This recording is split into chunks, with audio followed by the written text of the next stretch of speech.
안녕하세요. 우리 렘넌트들 반갑습니다. 오늘 말씀의 제목이 예수님의 고난의 의미를 바로 알자. 예수님의 고난의 의미를 바로 알자.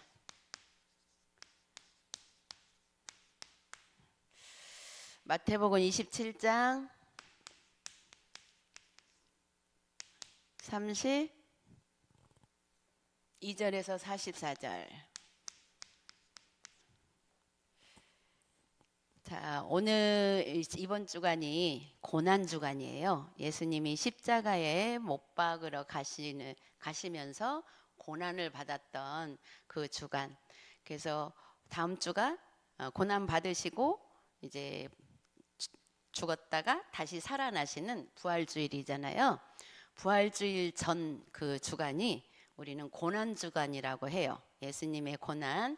그러면 예수님의 이 고난을 왜 받으셨는지 그 의미를 우리가 바로 알자. 이런 의미로 이렇게 말씀의 제목이 예수님의 고난의 의미를 바로 알자 그랬습니다. 우리가 이 예수님에 대해서 바로 알지 못하면 우리의 믿음이 자칫 잘못하면 자기 생각대로 믿게 되면 잘못된 믿음이 되는 거예요. 그래서 말씀을 깊이 잘 듣고 정말 내가 믿음을 하나님의 말씀 따라 가지는 것이 중요해요. 그래서 예수님의 고난, 왜 예수님이 고난을 받으셨는지, 예수님의 고난은 왜 받으셨을까요? 누구를 위해서 고난을 받으셨을까요? 바로 우리 모든 인류를 위해서. 인류하면 모든 사람을 얘기하겠죠. 그런데 이걸 좁혀서 말하면 뭐라고 표현할 수 있을까요?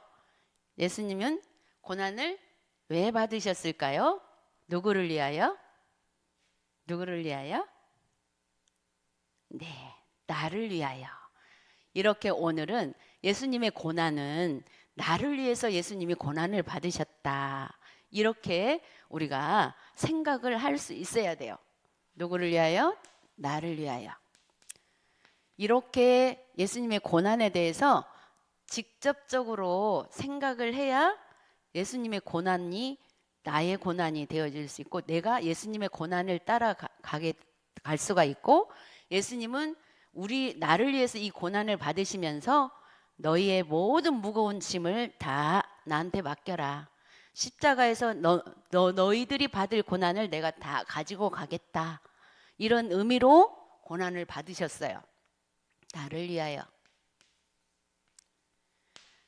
그런데 유대인들이 그 의미를 알지 못하니까 어떻게 했어요?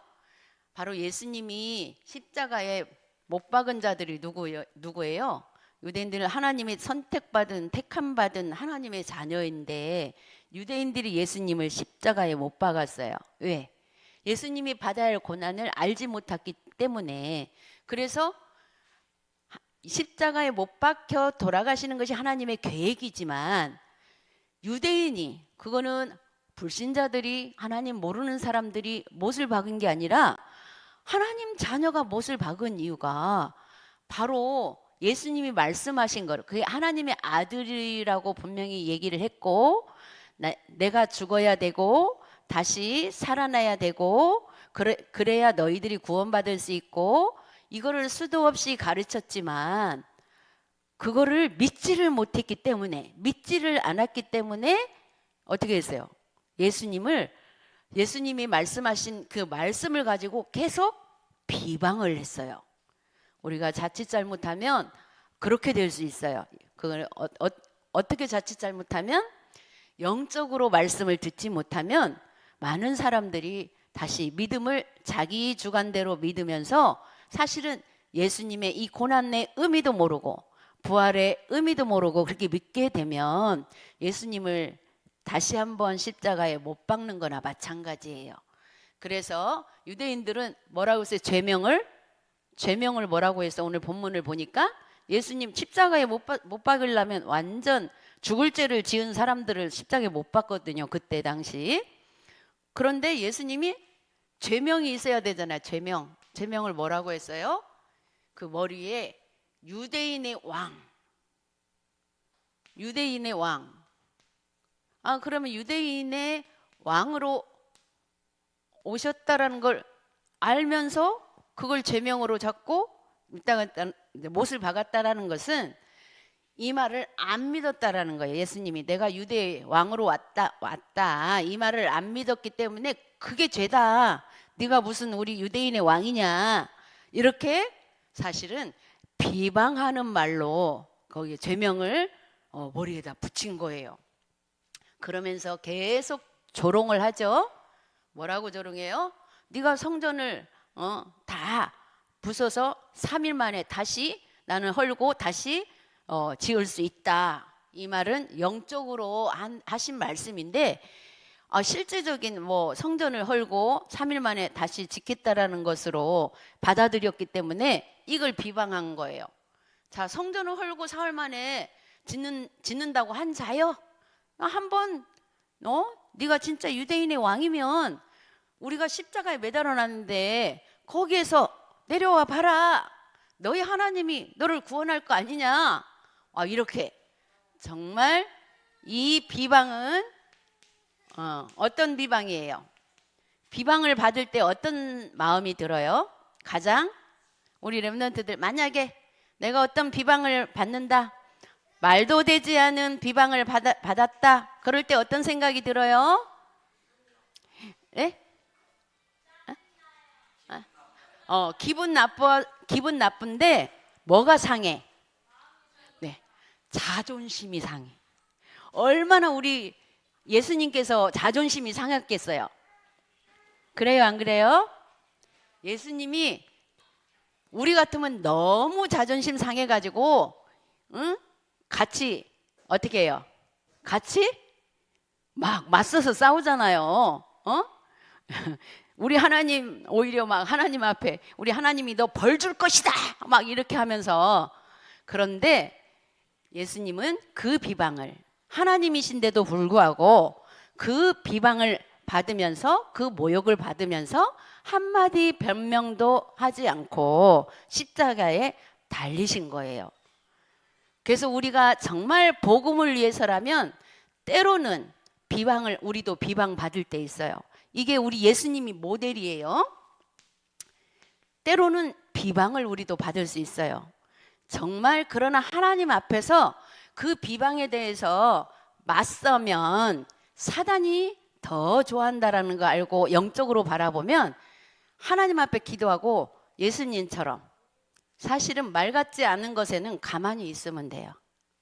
이거 예수님이 모델로 보여주신 거거든요. 우리는 예수님이 하신 대로 우리가 따라가면 돼요. 그래서 하나님의 말씀을 들으면서 이 말씀이 예수님이 지금 당한 거지만 우리가 현실 속에서 많이 당하는 문제예요. 그래서 이런 부분들을 또 보면서 예수님 또 그리고 뭐라고 비방했어요? 하나님의 아들이어든 자기를 구원하고 십자가에서 내려와봐라. 십자가에다 매달아 놓고 네가 하나님 아들이라면 그 능력 있지 않겠냐? 내려와봐라. 예수님이 내려갈 수 없어서 가만히 매달리고 있었을까요? 아니에요. 예수님은 십자가에서 못 박혀 죽으시는 것이 하나님의 계획이고 3일 만에 다시 살아나시는 것이 하나님의 계획이기 때문에 그걸 알기 때문에 그 마귀들이 하는 말을 대항해서 말할 필요가 없었던 거예요.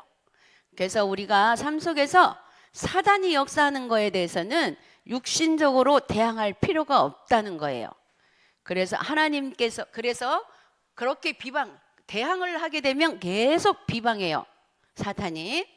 그런데 또 뭐라고 했어요? 그가 남을 다른 사람은 구원하였으되 자기는 구원할 수 없도다. 그동안에 예수님이 공생의 때에 많은 사람들의 병자를 고치고 하나님 앞으로 인도하는 구원의 길을 얘기했는데 다른 사람들은 구원해 놓고 자기는 구원할 수 없구나 막 비방하는 거예요. 십자가에서 못 내려오잖아. 그런 비방을 받으면서 그런 이 고난을 우리가 정말 알아야 된다는 거예요. 바르게 이 고난을 왜, 이런 수모를 왜 한마디 변명하지 않고 왜 받았을까? 그 의미를 생각해야 돼요. 그 의미는 뭐예요? 바로 누구를 위하여? 나를 위하여. 모든 인류라고 했지만 모든 인류 속에 이 말씀을 나 때문에 예수님이 고난 받으셨구나. 그것을 우리가 그 의미를 생각할 수 있어요. 각자. 그래서 첫 번째로 언제부터 인류의 고난이 시작됐는가? 이것도 먼저 구체적으로 근본적인 원인을 알아야 되겠죠. 언제부터? 우리 다 알고 있지만 알고 있는데도 조금만 이 근본을 찾아서 말씀을 통해서 찾지 않으면 또 순간 문제가 오면 근본 찾기 이전에 현실 문제 속으로 우리가 빠져들 수가 있어요. 그렇기 때문에 오늘 고난주간을 통해서 예수님의 고난받으신 그 고난을, 그 의미를 생각하면서 어떤 문제가 왔을 때에 정말 이 말씀으로 또 다시 근본을 찾으라는 거죠. 그래서 첫 번째로 아담과 하와가 사탄의 유혹을 빠져서 시작됐다. 이거를 항상 생각해야 돼요. 그러면 아담과 하와가 먼저 근본적으로 사탄의 유혹을 받은 것이 나와 무슨 상관이 있나? 사탄의 유혹 나와 무슨 상관이 있어? 아담과 하와가 사탄의 유혹을 받아서 빠졌는데 그게 바로 아담 때부터 전달돼 가지고 우리가 죄성을 이게 망하는 죄, 사탄에게 썩는 죄, 이 죄가 전달돼서 여기 지금 나에게까지 왔다라는 거예요. 그러면 어떻게 아담과 하와를 넘어뜨린 이 사탄이 지금도 마귀는 그 후손인 우리를 계속 삶 속에서 유혹하고 있다라는 거예요. 속을 수 있도록, 쏙도록 마귀한테 쏙도록 모든 문제와 사건과 환경을 통해서 그렇게 그거를 우리가 생각해야 돼요. 그래서 아담과 하와 때부터 내려온 거구나 이렇게 생각하면 돼요. 하나님의 말씀을 불순종한 결과로 온 것이다. 아담과 하와가 어떻게 사단의 유혹을 받았나? 말씀에 불순종했다라는 거예요. 말씀. 자, 그런데 우리도 마찬가지예요. 말씀에 불순종해서 사탄이 유혹해서 말씀에 불순종하도록 한 건데 우리는 항상 문제 올 때에 이 문제가 왜 왔을까? 그랬을 때 사단이 역사한다 이렇게까지는 알지만 왜 사단이 뭐 때문에 나한테 공격을 했을까? 오늘 말씀으로 보자면 말씀에 불순종하도록 공격을 하는구나 이렇게 볼 수 있어야 돼요. 그렇다면 문제 생겼을 때 우리가 뭘로 돌아가야 돼요? 말씀 속으로 돌아가야 돼요. 어떤 말씀? 이번 주간에 주신 강단 말씀, 그 말씀을 한번 확인해 보면 우리의 삶 속에 일어나는 모든 문제의 답을, 근본적인 답을 찾을 수가 있어요. 근본적인 답을 찾고 그 언약을 붙잡고 거기서 우리를 해방시키신 그리스도의 언약을 붙잡고 기도해야지 근본 원인을 찾지 않고 그냥 그리스도 하면 사단이 다 알아요. 어디에서부터 시작됐는지도 모르고 그리스도 이름 부르는구나 알기 때문에 아무리 불러도 사실은 사단이 안 꺾여요. 그래서 세 번째로 이 고난은 주님이 오실 때까지 계속된다고 그랬어요. 근데 우리는 어때요? 응답을 좀 받았다가 또 문제가 오면 아이고 하나님 이거 언제까지 이런 일을 당해야 돼요? 우리 사모님을 비롯해서 사모님도 그럴 때 많거든요. 그런데 말씀을 생각하면 어느 때까지? 주님 오실 때까지. 왜 그러실까? 우리 하나님 자녀들에게 한번 빠져나왔으면 사단이 절대 공격 못하도록 탁 막아줘야 되지. 그런데 하나님은 우리 체질을 너무너무 잘 알기 때문에 한 번에 해결해서 평안을 누리고 하게 되면 우리 인간은 또 자기 맘대로 살게 되어 있어요. 조금만 평안해지면. 그래서 매 순간순간 하나님을 의지하고 살 수 있도록 허락하시는 거예요. 그래서 이런 말씀을 붙잡고 지속적으로 기도하고 거기에 붙여서 내가 거기서 해방받고 하다 보면 점점 문제들이 힘겹게 느껴지지 않고 이제 조금씩 정말 편안해질 수가 있어요. 그래서 이제는 조금만 남겨져 있는 문제로 생각되는 것이 올 때마다 바로 근본을 찾아서 또 내가 아담과 할 때부터 말씀을 불순종한 것이 또 내려왔구나, 이렇게 확인하면 돼요. 그 다음에 두 번째로 예수님의 고난은 사명을 위한 길이다 그랬어요. 예수님의 고난은 사명. 어떤 사명? 사명의 길은 첫 번째로 사명의 길은 쉽게 갈 수 있는 길이 아니다 그랬어요. 그런데 예수님 뭐라고 그랬어요? 답은 쉽게 가는 거예요.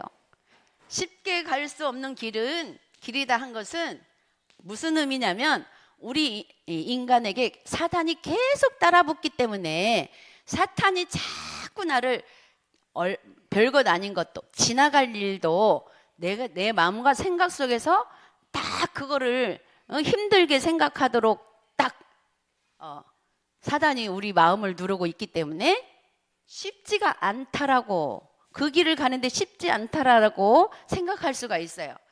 그래서 정말 복음을 영적으로 제대로 알지 못하면 쉽지 않은 게 맞아요.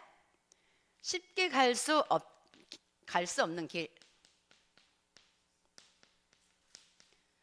그러나 정말 어떠한 막혀진 일이라 할지라도 정말 하나님께서 내가 하나님 바라보고 정말 그리스도 이름으로 문제를 해결할 수 있는 그 방법을 찾도록 허락하셨다라는 거죠. 그래서 두 번째로 이 쉽게 갈 수 없는 길을 예수님이 십자가에서 감당을 해주셨어요. 이거를 믿고 사실은 우리가 예수님이 받은 이 고난의 길을 우리도 갈 수밖에 없어요. 우리만 가는 게 아니고 세상 사람들은 아주 그냥 그 고난 속에 있지만 우리는 예수님이 해결을 해놓고 간 길을 따라만 가면 돼요.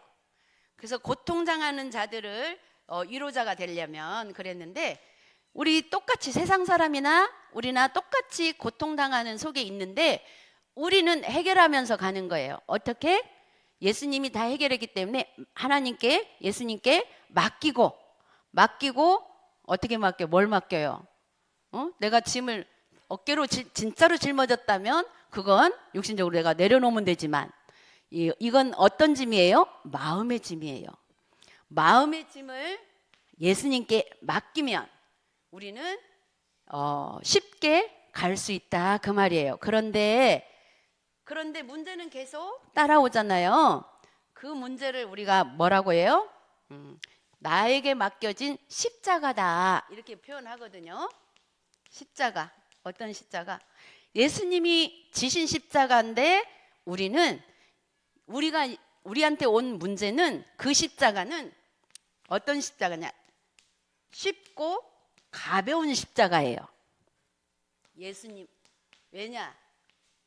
예수님이 이미 우리 것을 미리 다 해결해 놓으셨기 때문에. 그래서 우리는 그 짐을 맡기기만 하면 돼요. 어떤 거기 때문에? 마음에 있기 때문에. 모든 짐은 거의 마음에 있어요. 90%. 그래서 우리가 기도하고 정말 언약 붙잡고 마음에서만 내려놓으면 그냥 지나갈 문제들이에요. 그래서 10%는 뭐예요? 또 우리가 육신으로 할 수 있으면 하면서 해결해 나가는 부분이에요. 그래서 육신으로 해결해 나갈 수 있는 부분은 얼마 없어요. 한 10%, 100%에서 10% 정도밖에 안 돼요. 그렇기 때문에 뭐만 내려놓으면 돼요? 마음에서만 내려놓으면 돼요. 우리가 복음이 있기 때문에. 그래서 세 번째로 주님이 가시는 곳은 어디든지 생명의 장소로 변한다. 생명의 장소.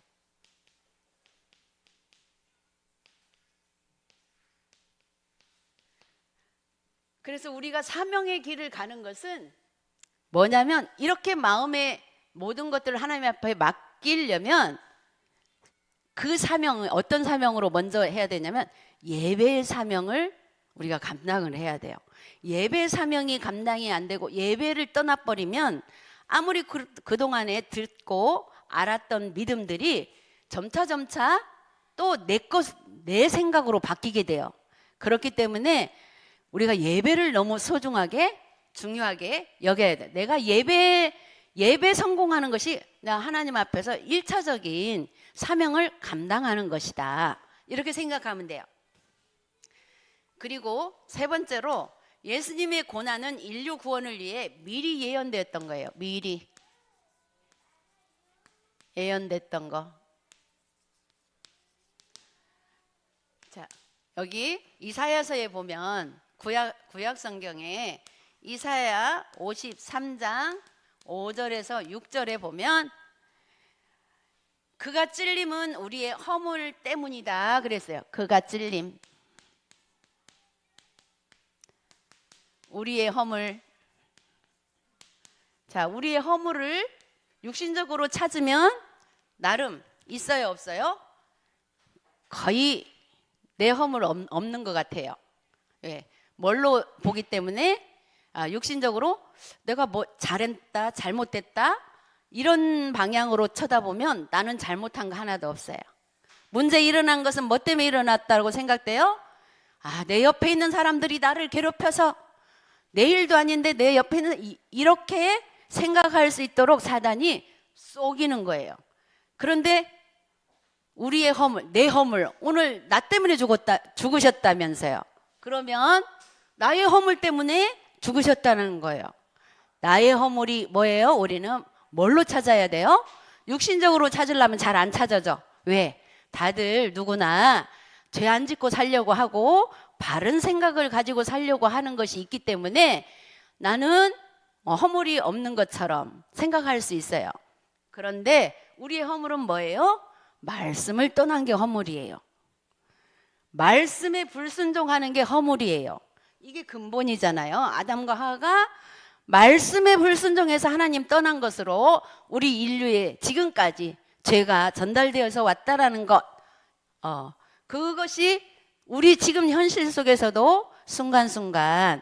그래서 하나님은 말씀 떠났다고 정죄하고 그러시는 분이 아니라 말씀 들으면서 다시 확인하고 내가 또 이 말씀에서 벗어났었구나 확인하고 돌이키라는 거예요. 그래서 그리스도 이름 앞에 나는 내 힘으로는 말씀을 지킬 수 없기 때문에 우리가 복음의 능력 속으로 들어가는 거죠. 그가 찔림은 우리의 허물이 아니고 나의 허물. 그리고 두 번째로 그가 상함은 우리의 죄악 때문이다. 우리의 죄악은 어디서 찾으라고요? 말씀에 불순종하는 데서 찾으면 되는 거예요. 그래야 결정적으로 응답이 와지는 거예요. 그리고 세 번째로 그가 징계를 받음으로 우리가 평화를 얻었다. 징계. 어떤 징계? 진짜 그 유대인들에게 그렇게 비방받고 그렇게 정말 말도 되지도 않는 그 누명을 쓰고 이렇게 했는데도 뭐예요? 그것을 우리의 평화를 위해서 하나님 자녀들의 평화를 위해서. 왜냐? 사탄하고 맞붙어봤자 이 사탄은 정말 더 우습게 만들기 때문에. 그래서 예수님이 이러한 비방도 다 담당하셨기 때문에 우리가 받는 비방 그거는 아무것도 아니다. 뭐 때문에? 복음이 있고 복음 때문에 받는 비방이라면 우리 교회 많이 비방받죠. 이단이라는 비방 많이 받잖아요. 근데 우리는 조금 더 흔들릴 수가 없어요. 왜? 복음이 너무 확실하기 때문에. 그래서 이 부분을 우리 믿는 사람들의 하나님의 자녀의 평화를 위해서 다 그 비방도 예수님이 다 받아주셨어요. 이미 예수님도 받았는데 우리 그까짓 거 받는 거 뭐 그렇게 어려운 일 아니잖아요. 네 번째로 그가 채찍을 맞음으로 나음을 받은 맞다 그랬어요. 채찍. 예수님이 죄도 없이 채찍을 맞으면서 참아내신 거는 우리가 나음을, 어떤 나음? 육신적으로 힘든 부분들, 이런 부분까지도 하나님이 또 위로해 주시고 말씀으로 우리를 보호하시고 이렇게 하시면서 낫게 해주신다는 거죠. 그리고 다섯 번째로, 그래서 예수 그리스도께서 우리의 모든 죄를 대신 지시고, 우리의 모든 죄 대신 지시고 죽임을 당하신 것이다. 이 고난을 그래서 그렇게 나의 모든 죄, 우리를 전부 다 나로 바꾸면 돼요. 나의 모든 죄를. 정말 영적으로 우리가 육신적으로는 하나님 자녀들이 그닥 어디 가서 나쁜 짓 안 해요. 뭐 다들 선한 마음 가지고 있고 이렇게 가지고 있기 때문에, 그래서 자칫 잘못하면 나의 허물과 나의 잘못된 것을 육신적으로 찾으려고 하면 안 보여요. 그래서 나의 모든 죄는 뭐예요? 말씀 속에서 나를 비추어서, 내가 때로는 잘했다고 하는 것도 사단이 통로를 잡으면 그것이 죄가 되기 때문에 말씀으로 비추어서 이렇게 예수 그리스도께서는 그리스도의 예수님의 고난의 의미를 이렇게 정확하게 알고 우리 렘넌트들이 예수 그리스도께서 십자가에 모든 인생의 문제를 끝내셨다라는 것, 이것을 믿는 거예요. 이걸 믿으면 복음 때문에 우리가 때로는 고난당하고 때로는 비방을 당해도 우리는 반드시 승리하고 하나님께 영광 돌리는 그런 삶이 될 수가 있다라는 거예요. 그래서 우리는 하나님께 영광 돌리는 삶이 되려면 또 어찌됐건 문제와 사건 속에서 살리는 살리는 자로, 살리는 입장으로 문제를 풀어가고 말씀을 적용해서 우리가 그렇게 문제를 풀어갈 때에 우리의 고난이 아니고 오히려 하나님께 영광 돌리는 그런 승리하는 사람이 된다라는 거죠. 그래서 예수님의 고난을 이번 주간에 그 의미를 바르게 알고 다음 주간 또 우리 예수님 부활주간에 그 부활의 능력을 또 체험하는 우리 렘넌트들이 되기를 바라겠습니다. 기도하겠습니다. 하나님 아버지, 은혜를 감사합니다. 주님께서 오늘 또 고난주간을 또 통해서 우리가 예수님의 고난의 의미를 다시 한번 확인하고 말씀으로 그 고난이 어디에서부터 왔는지 근본적인 원인을 찾게 하시니 감사합니다. 또 우리가 이제 이번 한 주간 동안 말씀을 통해서 우리의 허물과 죄악 것들을 정말 육신적으로 찾는 것이 아니라 정말 하나님의 말씀에 비추어서 우리의 자신을 확인하고 정말 모든 어떠한 고난이 온다 할지라도 정말 그 말씀 앞에 그리스도 이름으로 승리할 수 있는 그 영광된 삶이 되게 하여 주옵소서. 감사드리며 예수 그리스도의 이름으로 기도드렸습니다. 아멘.